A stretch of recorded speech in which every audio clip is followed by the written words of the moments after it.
Hello, happy Thursday. This is one of the best days of the week because, as you know, I get to hang out with my buddy, Greg Nibbler. Hello, Greg. How are you? I'm good. Hello, Winnie. Yeah, it is so great to be here as always. Thanks to everybody who's joining in. It's always so much fun to have these conversations we get to have and talk about all the cool things that are going on. And yeah, it's a great day. It's a great thing. Well, hello to all of you. If those of you who don't know us, I am Winnie's son. As you see, this is the one amazing Greg Nibbler. You may have seen me on CNBC. I'm part of the CNBC Financial Advisor Council, longtime Forbes contributor, and a financial professional, and of course, the host of Level Up as well. And this is such a treat. And as you know, it's a new collaboration. We're still on one of our first few shows, Greg, but let's definitely give your intro because I think everyone wants to get to know who you are too. Yeah, I'm Greg Nibbler, so longtime tech reporter. I've worked in entertainment, podcasting, TV, you name it. And on this show, Winnie and I are coming together, and I'm going to talk about today some of the cool things that are going on in the future of technology, like the not so distant future. Some interesting things that could maybe make its way into your lives. So as a cool television, all kinds of stuff that's coming up. But we're going to do that, and kind of talk to you as we go through, so you can give us your answers, drop in questions, whatever you want to do, and go through it all. And I know Winnie always starts us off with what's going on in the world of finances, which is not my field of expertise, which is why I always love this segment, because I get to find out something that I probably should know, but I don't know. And Winnie, I know that you've got a lot for us. Well, I'm going to try it, Greg. I'm definitely going to try. Let's start with that. And yeah, absolutely, Greg. You're absolutely right. So we are checking your comments. We see you coming in. So don't be shy. Let us know where you're joining us from. Let us know your thoughts on the things that we're talking about. And of course, if you have other things to share, we've had a lot of our audience give us actually new ideas and inspiration. So big hello to our friends, Vicky on Facebook. We see CrossX Fighter. We see Joshua on YouTube. We see so many of you, all different platforms. And we are currently, I think we streamed to about 12 different platforms. So we try to be where you are. Now let's start with the market. Let you know how the market closed. So today the Dow closed up 53 points, right? Kind of good. But unfortunately, the NASDAQ and the S&P all down. NASDAQ closed down 101 points and the S&P down 14 points. Now you might be wondering what's going on because as you know, last week we probably had a little bit better news. But this week, unfortunately, CNBC reported today that Treasury Secretary Janet Yellen said that she expects the U.S. economy to still have what she calls several more months of rapid inflation, which, as you can tell, is not a good thing, but more months. So more months, are we talking about like 6 months? We're talking 12 months, but it looks like inflation at least is going to be here to stay for a short period of time. And inflation isn't a small thing because as we saw earlier this week, inflation creeping up almost at 5%. So it's pretty tremendous. Now, she's also saying that this is probably going to be temporary and that ultimately that prices will start to fall back to normal. But she did express concern. One of the big concerns that she has is the impact on lower income home buyers, especially since pricing continues to go up, partly because interest rates are also at a record low as well, which is really interesting. This is kind of like, I guess, financial drama. I almost feel like we should have financial drama music, but think about this, because Fed Chairman Jerome Powell, Federal Reserve Chairman Jerome Powell today on the other side of the hill, he had his own meeting with the Senate today. And I heard that I've been reading some reports. People are saying the Senate was pretty grumpy today, but he had his own meeting and he was saying that temporarily they're going to keep monetary policies kind of where they are, meaning that, interest rates are probably going to stay pretty low right now. So on one hand, you got Janet Yellen worried about housing prices getting too expensive for lower income home buyers. And on the other hand, you got Jerome Powell on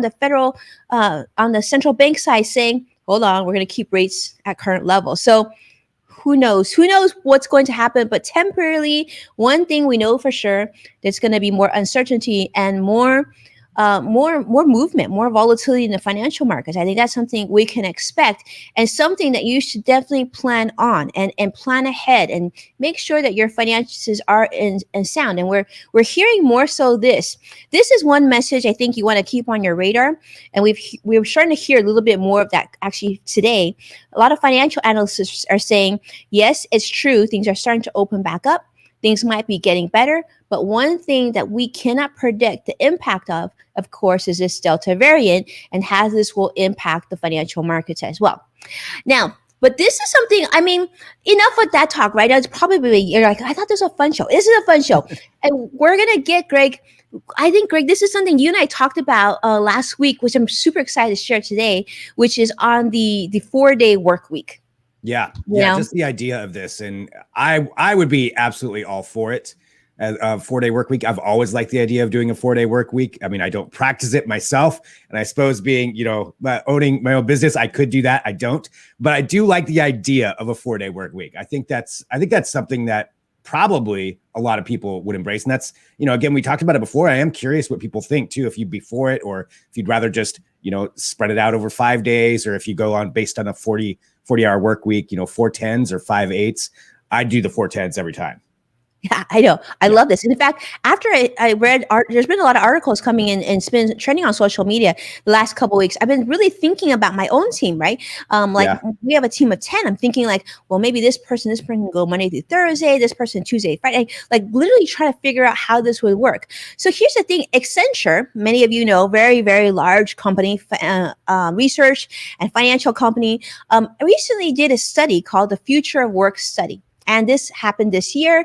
They surveyed over 9,000 employees, and overwhelmingly 83% said that they preferred a hybrid work model.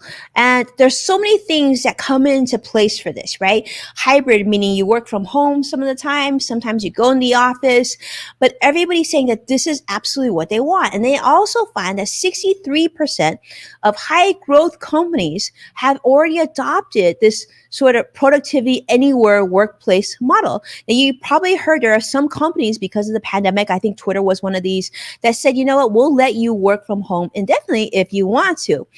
But there's more than that. They're saying not only is this good for the employee, but this also enables leaders or owners or C-level executives to lead with humanity, putting the emphasis on not only being a good leader, but being a good steward and being someone who really cares about your employees. So they're saying that more than ever, employees are looking for places of work that has C-level leadership that puts their work-life balance in higher priority, which is really exciting. So that's kind of the first part. The next part, and Greg, we got to talk about, is these countries. Now, we heard about Iceland's recent study, and this was kind of cool, right? And you and I talked about this. Like, they actually have almost 85% of their workers in Iceland currently are on their way to a 4-day work week. Now, what's interesting to think about this is when you used to talk to a business owner, and you said, okay, like I know you were at Digital Trends, for a really long time. If you were to tell the owner of Digital Trends, or actually any company, right, like Adobe or Twitter, wherever, and says, we're going to take your employees to the 4-day work week, the first thing they would say was like, oh my goodness, how's that going to reduce productivity? Does that mean we're going to lose, 20% of productivity? Are we going to build you less services, take care of less people? Well, what interesting that they found is they almost didn't lose any productivity from going 5 days to 4 days. And the employees weren't greatly impacted because they still got to keep their full paycheck from a 5-day paycheck, still got the same thing. So that was a good thing. But it's interesting because you might say, well, Iceland's really small and that's why they're doing it. But we're also seeing this trend now in Sweden, in Spain, and Japan. And here in the United States, a company by the name of Kickstarter, they're trying this too. You guys all know Kickstarter. I don't know, Greg, I feel like we should try this. Maybe we should try this at our own company. Right. Yeah. I mean, I think definitely with a bigger companies, somebody like a Kickstarter or somebody like that, who's got, I don't know how many people Kickstarter employs, but I'm sure it's hundreds at least, trying it out there to see how it would work. And you're right. Productivity is something that a company would have to worry about. But I think if you I mean, if you set it as spread out over those 5 days, certain people do it this day, kind of like what you were talking about, certain people other days, you maybe change it up what that extra day off a week is, just to make sure that somebody's always there, working. I think that could definitely still keep it going, and people are just going to be happier. I mean, there's so many studies out there just about how, if somebody feels fulfilled and they've got time for their, external life and everything else that they do, they're that much more productive. I would think those studies would work out, that they'd balance out to where that would, that would equal the same amount of productivity in the end. At least myself, I think that's how it would work. Obviously, I'm not Sundar Pichai. I don't know for Google, maybe they crunched the numbers. It didn't work out that way. But I know that's something that I think if you get these bigger companies trying it out, I feel like that will be kind of the trickle down. If it works for them, they'll start working for the smaller companies too. Right. And the question is if it's still an 8-hour day or it's a longer day. And I see a lot of comments coming in on this subject. So I see on LinkedIn, in fact, I see Sadiq talking about Japan, but I think it's Putera. Thank you so much for joining us from LinkedIn and saying that Japan will be tough. I think it's deeply embedded within the country's culture. This is what I thought was so fascinating, because I believe Japan was the first one on the government level to challenge their country's companies to adopt or try the 4-day work week. And it's interesting that you made this example, because you're right. Typically, when we think about Japan, we don't think about like normal work. We're thinking like over and beyond, they're just known to be a very hardworking country. So for them to say, wow, this is a big deal. Vicky is saying she's very familiar with Kickstarter. Yes, absolutely. And Patera is saying like overtime work culture. So yeah, that's a good point. So does that mean if we segue to 4 days, then we become like, medical employees, where I know a lot of hospitals, they're working these 12-hour shifts. So hopefully that doesn't happen. But that would be a difficult one. I mean, there's certain jobs that obviously you can't shut down for something like that. And I mean, I think that would be nice to have, for hospital staff to not have to work 12 straight hours on a shift. And I don't know what it is that would need to happen to modify that. But in general, and I think that's also interesting that you're mentioning Japan, because Japan's always the one that you go to. I mean, I know that US companies work a lot of hours and employees work a lot of hours, but Japan's like always the pinnacle in everybody's mind of, they're working 80 hours a week and never sleeping and always at the office. And it's just kind of that the idea that people have of that. So if they can do it too, then, I mean, if Japan can do it, then certainly the US can do it. If Japan can do it, then we can do it. Then anybody can do it. Yeah. I feel like that should be our song, Greg. I don't know. But one thing, I went to social media to check out what people are saying about this. I think you're going to find this really interesting, because, you got to see if this is gaining traction here in the United States. Like, do we have hope?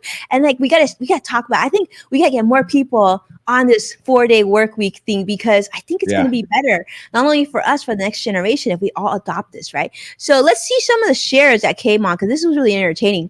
So look, it says Iceland has a 4-day work week.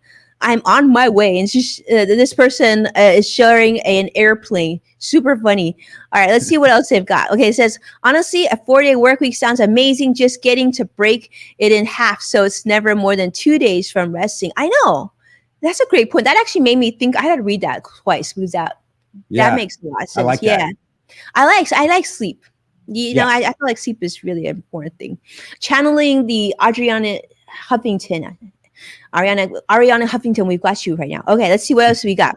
It says, like, on the one hand, it would be tremendously good for everyone, psychologically, physically. We would be happier and healthier for it. On the other hand, there are like 8 really rich guys who are against it. Who are these 8 really rich guys that are against it? I feel like someone's got to send them an email and think, reconsider. Yeah. All right. I feel like one of them is going to space pretty soon, but I digress. The one that just came back from space, I feel like he'd be okay with it. I don't know. This one, he seems like he'd be cool with it. He seems like he'd be cool with it, right? So we need a 4-day work week and shorter work day. I can't do this for 40 more years. Oh, I hear you, Taylor. Yeah. Oh, yeah.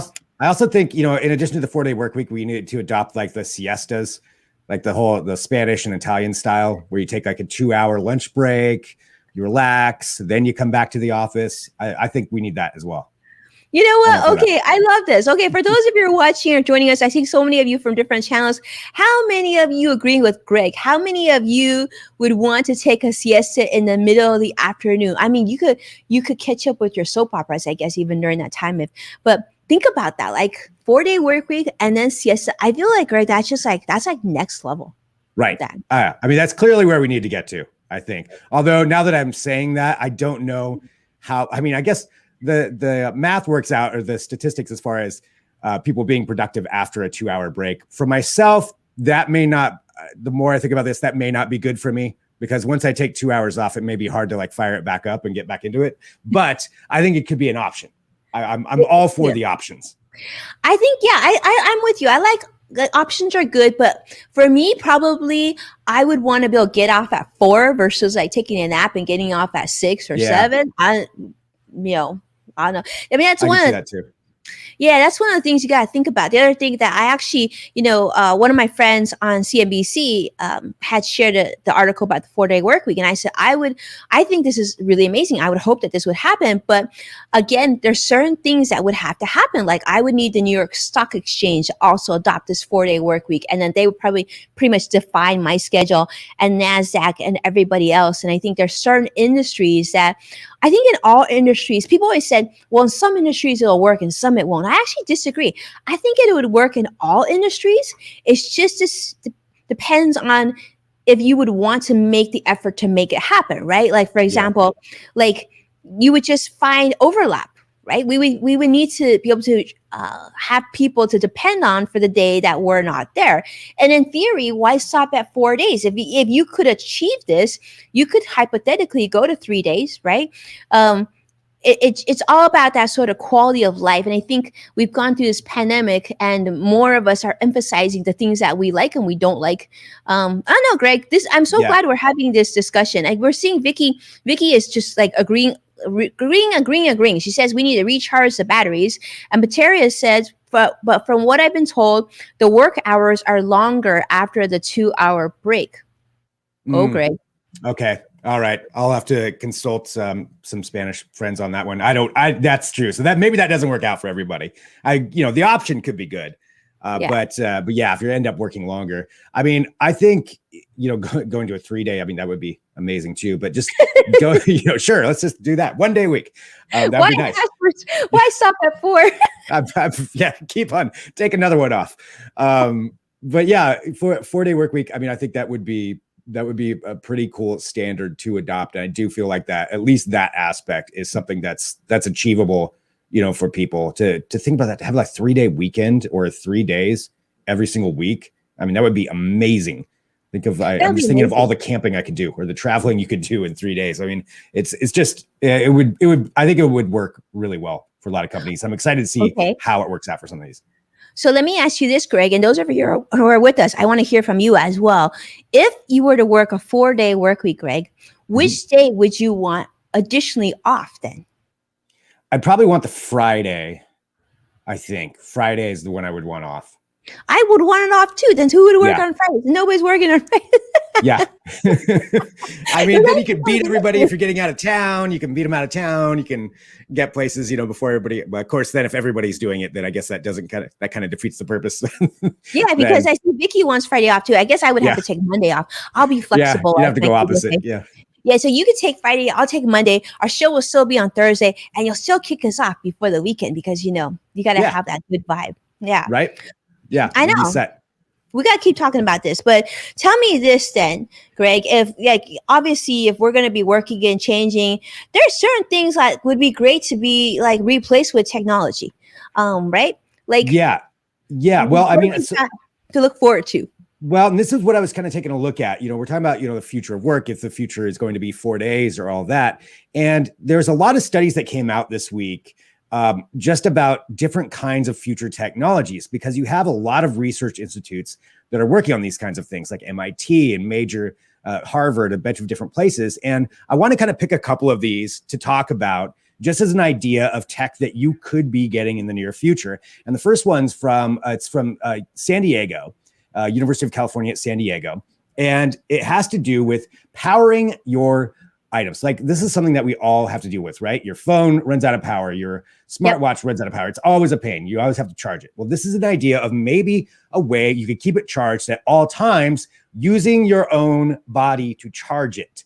So what they've done is they came up with this little chip. It kind of looks like a Band-Aid that you put on, and it goes on your finger. So your finger perspires a lot, like a lot more than you even realize. Yeah, I didn't know this either till I read about this study. It does all the time, but it just evaporates so that you don't really notice it as much. I mean, unless you're a sweaty person like me, but a normal person, you don't really notice it that much. So this works by actually taking that sweat and converting it into energy. So wait, what? Yeah, it's this crazy way that they've come up to do it. I mean, it's highly scientific, which I can't give you the exact way that the chemical reaction works, but it works with a chemical reaction. So it takes that sweat, uses what's coming out from that, and then is able to convert that into electricity and store it in like this tiny capacitor right there. So then it's able to use that, and then it can actually charge your devices. Another way that it works too is just by generally typing and like clicking on a mouse, as they were showing there, just everyday movements that you do, that also provides it more charge. And it's a tiny amount each time, but it adds up over 24 hours. So they said that if you were to use this and like have it on your fingertip for say, 8 to 10 hours of sleep or 8 to 10 hours of rest, that generated enough energy, and I want to get the terms right, 400 millijoules of energy, which they say is enough to power a smartwatch for 24 hours. So that's enough energy for 24 hours just by having it on your finger like that. And I think, there's 4 of them. But I mean, I think that's pretty amazing way to come up with some energy. What? Okay. So now I'm thinking, so now I'm thinking we're going to be walking around with little metal stickers on our fingers going around. And who's going to stop at fingers? And it'll be like all gloves and our shoes and everything else. Full body suit. Yeah. That's a little gnarly. I don't even know. How do you feel about it? Yeah. Would you wear it? Well, if they made it stylish, Greg, no, I'm kidding. I mean, I guess it really depends. But when you talk about, that much, first off, I don't know. I mean, like you said, maybe some people sweat more than others. I'm the type of person where, I had clear when I go travel, and I'm the kind of person where they have trouble like picking up my fingerprints. Probably, I don't know why, So would people have different levels? So then all of a sudden, those of you who sweat a lot, now you're actually more valuable because you're creating more electricity. They're like, I don't hang out with the sweaty person because then I'll stick my phone on you. Dream come true. Finally, there's a use for how much I sweat. But yeah, I mean, that's true. I didn't even think about that. If it, more can produce more power, makes you a more valuable employee. But so if you're on a dating app, you say, I produce this. I'll charge your phone while we're on the date. Yeah. Vicky sees where I'm going on this. It's like a little crazy. But all items from sweat likely put cherry. It's good to have someone scientific in the group. I don't know. This is Greg. I don't even know how you find this stuff, but this is why it's so entertaining. I look forward to this show every week just to learn this stuff. So now I'm thinking like we're basically walking, talking solar. We don't even see the sun because you can sweat without sun now. Right. That's crazy. Yeah. Just converting energy. And this is one example too. There's other companies and research institutes that are working on things like this. There's also just the idea of producing electricity from your clothing. There's a lot of people that are working on that. I think I even talked about one a couple of weeks ago, but just, and incorporating in different kind of electronics into your clothes. So just your movement generates energy. I think I missed whatever the comment was that came through there. But Tara said most valuable sweater. I would be in the running. I would definitely be in the running for this. So you don't know how much I have to go on sale at Nordstrom. This room down before. I'm all for it now. I'm definitely for that. Now I'm picturing you, Greg, in the forest. When you're camping, I'm picturing you in your tent with like this fancy gadget hat that has metal stuff and like all these gloves and everything with metal. Just to make myself sweat more. Doesn't that matter if it's a hurricane or an earthquake? I could charge myself good. Everybody will be coming to me, when the power goes out. Yeah. The next thing you will know, like you'll be able to create your own water, grow vegetables. Okay. this is why I love science. It's making it valuable finally after all these years. Okay, let's see. Sarah wants to know the company name. So it's from the University of California at San Diego. So this is a UCSD study that they're in doing. the Yeah, house. UCSD. So they got that video out as well, so you can look that up and take a look at it. And they go They much put more one in in a depth. retainer. Did you see that? What's that? They put one in a it looks like an Invisalign. Like, Oh yeah, in a retainer. That's an interesting way to do it too. wait, hold on, look at that. Oh yeah, that is a retainer. That's Yeah. weird. Yeah. I mean, you never know what it could be used for. It's definitely fascinating. So that's their study that they came out with. Now we've got another one here. I've got another couple that I wanted to talk about. And this is another study. This one goes over to MIT. So they've got SeaSale, which really does a lot with robotics. They're always coming out with super cool stuff that's very high tech. And this one, though, has to do with actually a robotic arm, but it's meant to help people with disabilities who maybe have trouble putting on clothes. Now, that seems like kind of a strange thing to come up with, but there's a bunch of actual science and tech behind this. So as they're demonstrating right here, it's helping this woman put a jacket on, which if you have mobility issues, that could be a huge, huge issue every day. Mm-hmm. And now another person would know exactly how much pressure to put, when to stop, and can pretty easily help you do that. But if there's not another person around, they're training this robot to do it with a really specific algorithm to teach it to actually still apply pressure when normally a robot, if it's interacting with a human, if there's any kind of pressure, it's trained or it's programmed to stop immediately. This is saying, no, you can still do it, but just do it lightly and help this person out. And then it learns as it goes. So eventually, if you had one of these, it would learn everything about how you put your jacket on, and that's just the example they're using, and would slowly get better and better and better to where this would just be like kind of a no-brainer. You walk by, it throws your jacket on for you, you walk on past. But I think the tech behind it is what's really interesting to me, and just how it's learning constantly. And that's where it would be going.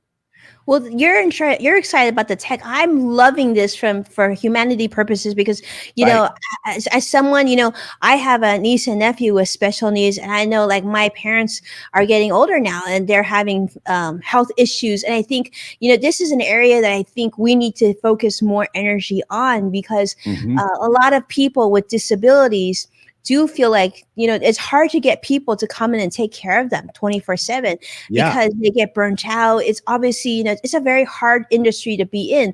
But if more robotics could take over some of those day-to-day abilities, I think everybody would benefit. So this is exciting. I'm just hoping some of these things become more widely used and more cost effective. We've already seen a lot of advancements in different, more simpler areas, but this is cool, Greg. Really, really excited to see this. Yeah, I mean, and you're absolutely right.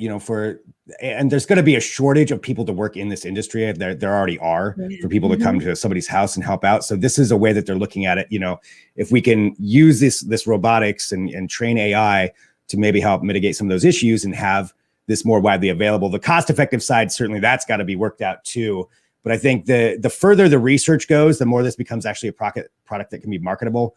I think then you'll see the price go down. And this one's doesn't have a price on it quite yet. We do have another one though that is more along the lines of an actual all-around helper. And this is something coming from Samsung. So this is actually a commercial product. Ooh. And it came out earlier this year. And it's called the Bot Handy. And what it does is it's kind of that. It rolls around. It's got like a little face on there. This is the demonstration they had. And it's got this arm, but it can do all kinds of things, including, as they're demonstrating, in theory, load your dishwasher for you, do your dishes. It can run, you can train it again, based on their demonstration. It grows too. Yeah, it grows. It can go up. It knows exactly. It pours wine. Pouring the wine thing was the kicker for me. I'm like, all right, yeah, I definitely want one of these guys around. Yeah, it can do all that and know how to, grab a glass of wine and not smash it, in its robot arms. It can do all those kind of dexterous things.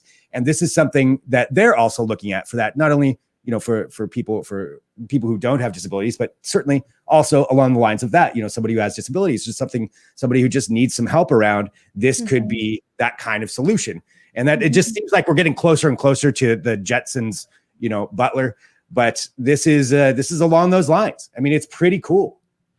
It's really cool, Greg. Do we have an idea? Like you said, it's a commercial product. So do we have an idea when this would come along? Because I can see this being really hopeful, right? Especially for Yeah. people like who have, I think when you get older or even younger, but you got injured, like that mobility of putting things up and down, and maybe it could even put your clothes away or do laundry. I mean, this seems like it could handle Yeah. some simpler tasks. It could do a lot. And we don't have a price on it or exact availability yet for when it's going to come out. It was a demo product that they had at CES in January, where a lot of companies will showcase this, but there's been a lot of positive feedback about that. And I could certainly see this, I would imagine this will be a product, maybe not in exactly that iteration, but sooner than later, this is going to be out. And it's going to be something that you can use in commercial aspects. They're already using these kinds of robots, and this one in particular, for all kinds of things. So it's only a matter of time before this becomes, comes into the house. But yeah, pretty cool. You know what I would add to, if I could? I mean, if I will, if Samsung, if you're listening, this is what I would add to it.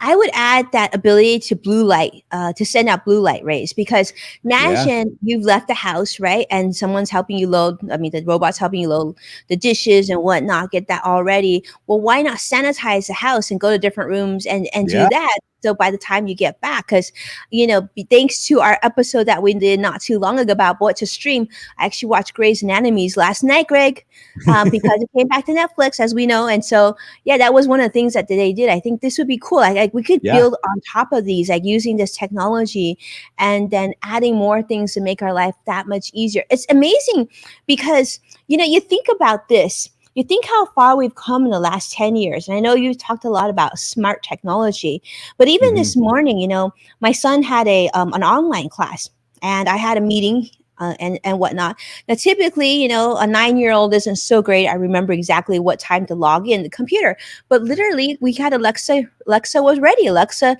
let him know it's time to get ready and sit down and whatnot. And I was just like, it took me a minute. I was like, wow, that's amazing. Because before I would have to remember, and now, the robot has taken over. It's a small thing, but it's a big thing.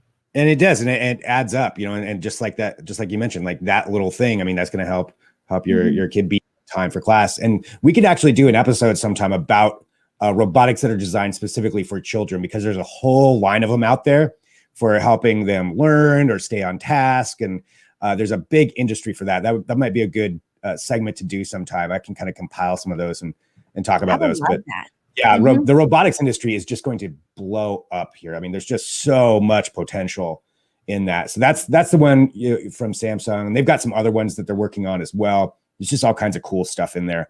The other, go ahead.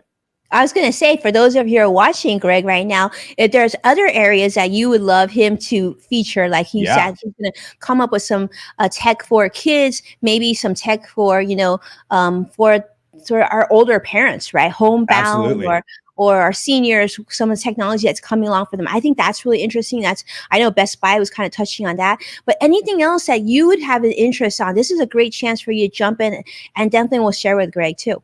Yeah, absolutely. I'd be more than happy to put something together on whatever people are interested in. It's just, I find it all very, very fascinating and interesting. So I would love to help share that with anybody. So we can work up whatever you want and talk about that. A couple other things that I did have. So these are just some other things that were coming out this week, and we're talking about future technology. This is something you can actually get. So going away from robotics, talking about televisions, there is this television from LG. It's the LG OLED R, which is a rollable television, something that's been talked about for, I swear, over a decade. We've been talking about this, about getting an actual TV that can roll up. So the actual screen will roll. This is that product. It comes in that box. As you can see, it kind of rolls up from the bottom, and you can put it at different levels depending on how you want to watch and what kind of frame you want.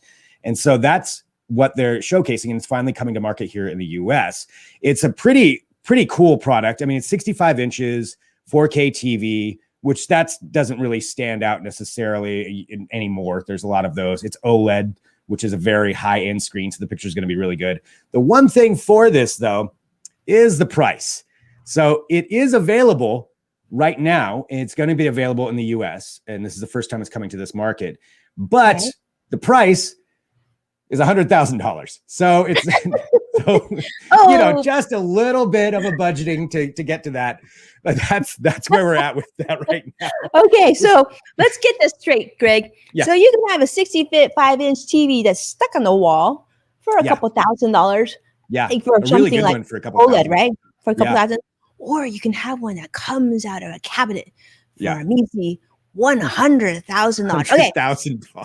Your financial friend right now is giving that a thumbs down. But I am curious, okay? Let's not talk about the price right now, but like curious about this, so Greg, because obviously it kind of looked like those like David Copperfield things going on. What is this made out of? Is it like fabric? Like how does it roll into that cabinet? Because the cabinet, it looks like it's empty on the bottom. Okay, that looked like a magic trick. Like how did that happen?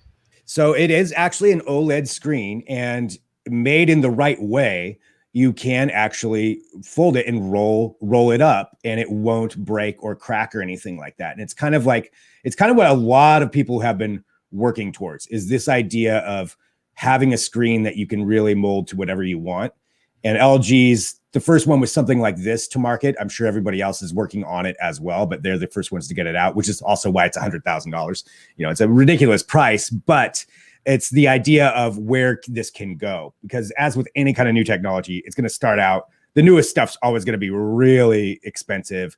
And then they'll build more and more and more and more, and then the price will go down. This is super cool though. Yeah. Yeah, it's really cool looking. I mean, I went to see it, which I do believe we will get there to this point where you can actually take a television and roll it up like a poster and then put it on a wall. There's been experiments with that and some different kind of showcases of the idea of that technology. And I think that's where we're heading. Like eventually that's what we're going to get.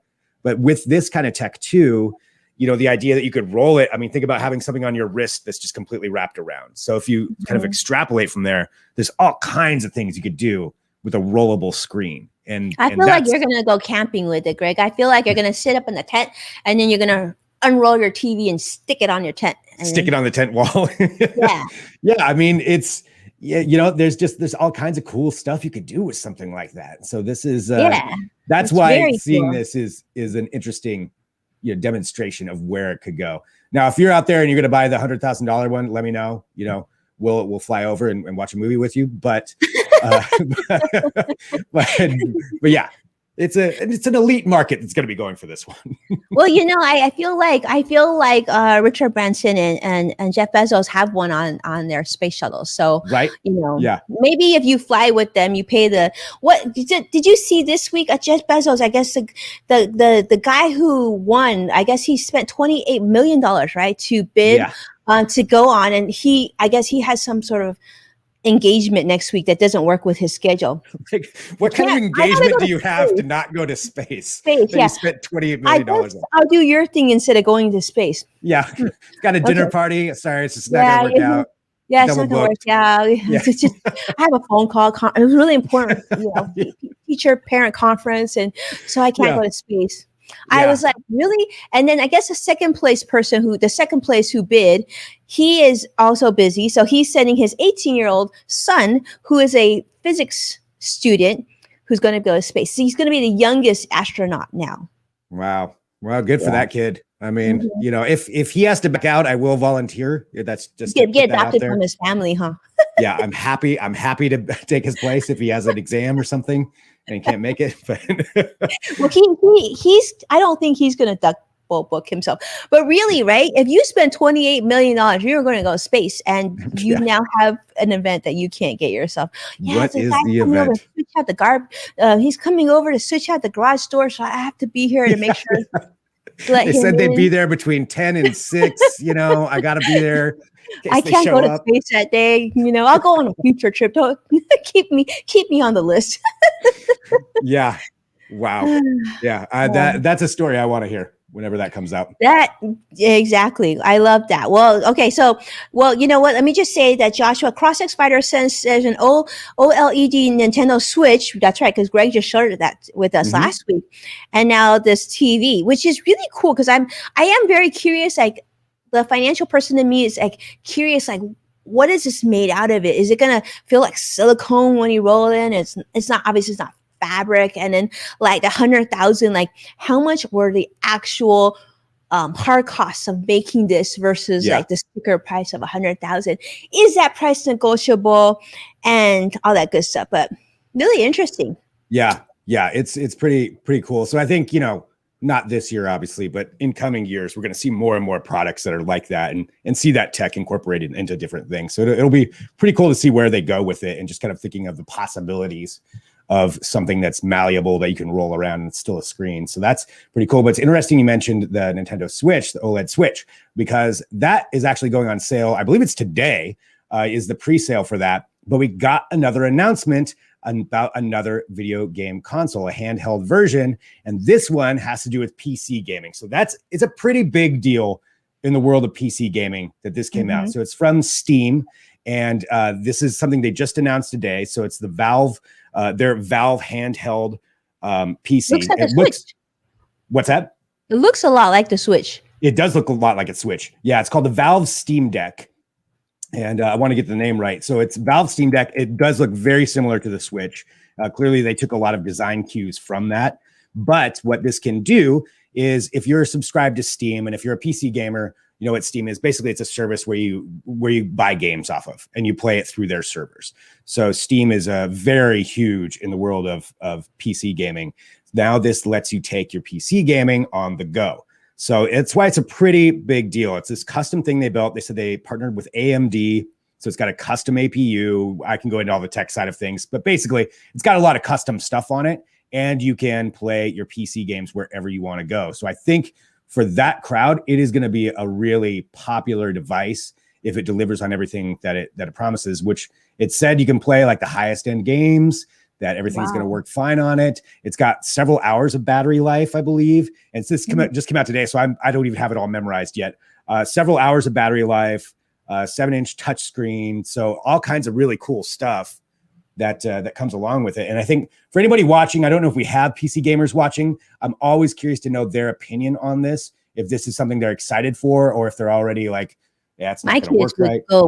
My kids would go bananas for this thing because there are certain games that like they have their Switch, but there's certain games that are more fun to play on PC, right? Yep. And so like from my standpoint, I see that they come in different sizes of memory. I'm wondering if it takes external memory.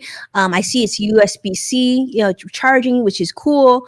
I'm wondering if you can put, an external Bluetooth devices on stereo, headset, that type of stuff. And if there's HDMI connection that you can connect it to a TV. So if you're traveling, I think for a gamer, then this makes it so they don't have to drag their laptop or computer and they can still do their thing, right? Yeah. And those are all great questions. I have answers for some of those. It has Bluetooth. It has Wi-Fi. There's also a dock you can buy, a separate dock that you can buy so you can HDMI it into a television or whatever else you want to put it in. It's got built-in mics. It's got USB-C for charging or connecting to some other peripherals, so you can connect it also via USB-C. Several hours, for gameplay between charges. So it's got a lot of that stuff actually that you just mentioned. It's specifically to make it so this would be a portable system. I want to know, playing a PC game that just requires, because usually for PC gaming you need a really good system, to run that. It's there's a video card. Yeah, good video. Exactly. Good video card. You know what you're talking about with this. Yeah, good video card. Good, you need a good, robust system, and PC gamers, that's what they cherish. So can this hold up, and will you get, you're not going to get the same playing experience, I'm sure, but can it be similar enough to where it's tolerable, I guess, to go and play it on this. This is super interesting, Greg, for me, because I'm thinking like, how there was always that talk of, well, would the iPad now replace the typical laptop? And so you're starting to see that shift where, you had the traditional PC laptop and then you had the tablet, right? And then now this one's specifically designed for gaming. And Vicky was saying it's like a PC in your hand. Sadiqa's saying 7 inches is too small and probably screen's too small. But then like, I guess that the question would be like, once they make this a gaming device and they find it's viable, what other things can they do, right? Things are just going to get smaller and more portable, and to still beef up all that speed in that. And hey, who knows? And then back in the future, you might be able to recharge with your thumbs, right, Greg? Right. Yeah. Yeah. The full body suit. You'll never run out of power. That fancy sweater, I think Patera was talking about earlier. Right. Yeah. It's all going to work together. It's all going to be one big system. And then you'll have your robot butler to, feed you pizza while you're playing. So it'll be all perfect, and pour you a bottle of wine. And then that would be, see, now you're just getting really excited to talk about this. This is how we can pull out the 4-day work week, right? Your robot will work your 5th day for you, and then prep your food, make sure it's hot and everything else. And, you just do your thing. You just focus on the things that the robot cannot do, in fact. Yeah, there it is. Yeah. And just don't let the robot learn the things that you do. So make sure take away Vicky your job. is saying, yes, Greg, pizza and wine. Vicky is on this. She's got this in mind already. Excellent. Yep. We agree. We'll take a siesta and have some pizza and wine. The price, I wanted to get that too. So that one goes on sale tomorrow, which is July 16th for depending on when people are watching. And it's going to be $399. So similarly priced there to the Nintendo Switch. I believe that's also $399. So they're going exactly at it. They knew what they were doing by releasing it today, the day the Switch goes on sale. Of course.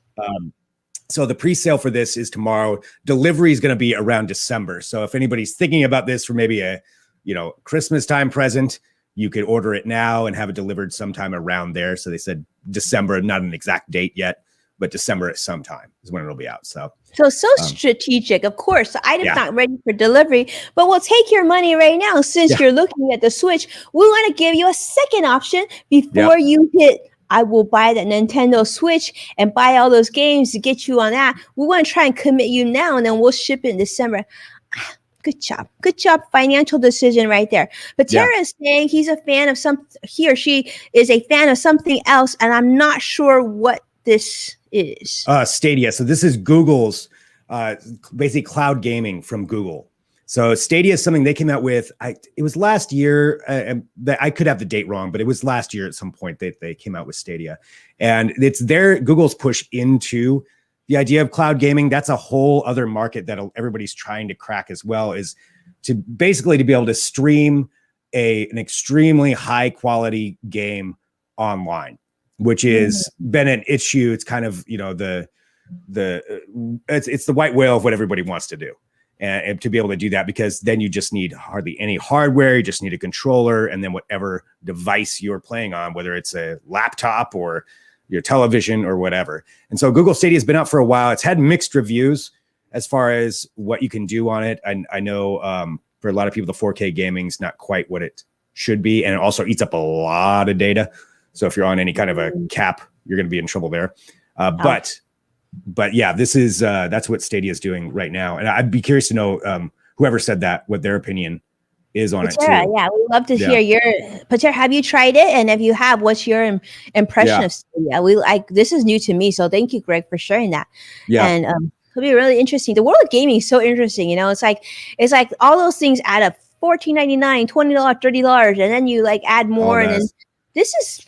Yeah, and if you think about it, it's just like printing money. It's just like, software companies. You make it, create it, and Yep. And gaming is not going to get smaller. That's one other thing today too. I didn't even put this into our list because that Netflix announced they're going to have games that are going to be showing up as well. Just on your regular Netflix account, there's going to be a gaming section of video games that you can play. That's coming at some point. That's what Vicky said. Vicky says Netflix are rolling out game too. It's interesting I see that, because I don't know if you've checked out, but Apple did the same thing with Apple Arcade, and it works really well. I mean, you can use it on your Apple TV device, and then you sign up for a monthly subscription, and then you can play all these games without ads. I think this is sort of really smart. Just another income stream, right? I mean, software is written.